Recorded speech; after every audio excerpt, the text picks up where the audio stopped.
ایک زمانے میں ایک سرسبز اور متحرک جنگل میں جانوروں کی ایک متنوع جماعت رہتی تھی۔ طاقتور ہاتھیوں سے لے کر ننھی چیونٹیوں تک ہر مخلوق نے اپنے ماحولیاتی نظام کے نازک توازن کو برقرار رکھنے میں اہم کردار ادا کیا۔ جنگل کے مرکز میں ایک بلند و بالا بلوط کا درخت کھڑا تھا، اس کی شاخیں پھیلے ہوئے بازوؤں کی طرح آسمان کی طرف پھیلی ہوئی تھیں۔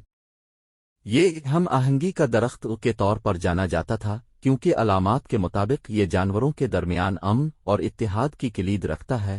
ایک دن جنگل میں ایک شدید طوفان آیا جس نے افراتفری اور تباہی مچا دی۔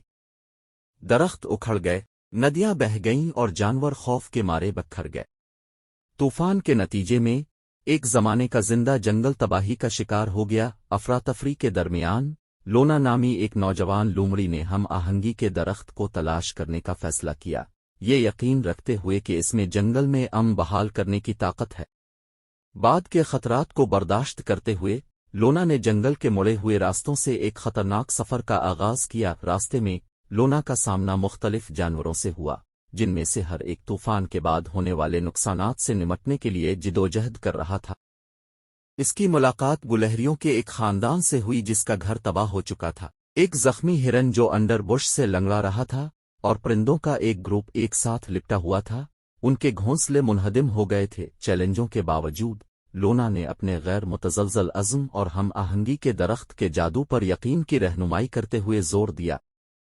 آخرکار کئی دنوں کی تلاش کے بعد وہ اس کلیئرنگ پر پہنچ گئی جہاں قدیم بلوط لمبا اور شاندار کھڑا تھا۔ لونا جیسے ہی درخت کے قریب پہنچی، اس نے اپنے اوپر ایک سکون کا احساس محسوس کیا۔ نرم لمس کے ساتھ اس نے اپنا پنجہ کھردری چھال پر رکھا اور امن اور اتحاد کی دعا کرتے ہوئے آنکھیں بند کر لیں۔ اس کی حیرت پر ہم آہنگی کے درخت نے جواب دیا، اس کی شاخیں ایک دوسری دنیا کی روشنی سے چمک رہی تھیں۔ اچانک ایک نرم ہوا کا جھونکا جنگل میں سے گزرا جو اپنے ساتھ فطرت کی سمفنی کا راگ الاپ رہا تھا۔ آہستہ آہستہ لیکن یقینی طور پر جانور اپنی چھپنے کی جگہوں سے نکلے، اس سکون کی وجہ سے جو اب جنگل کو لپیٹے ہوئے ہے۔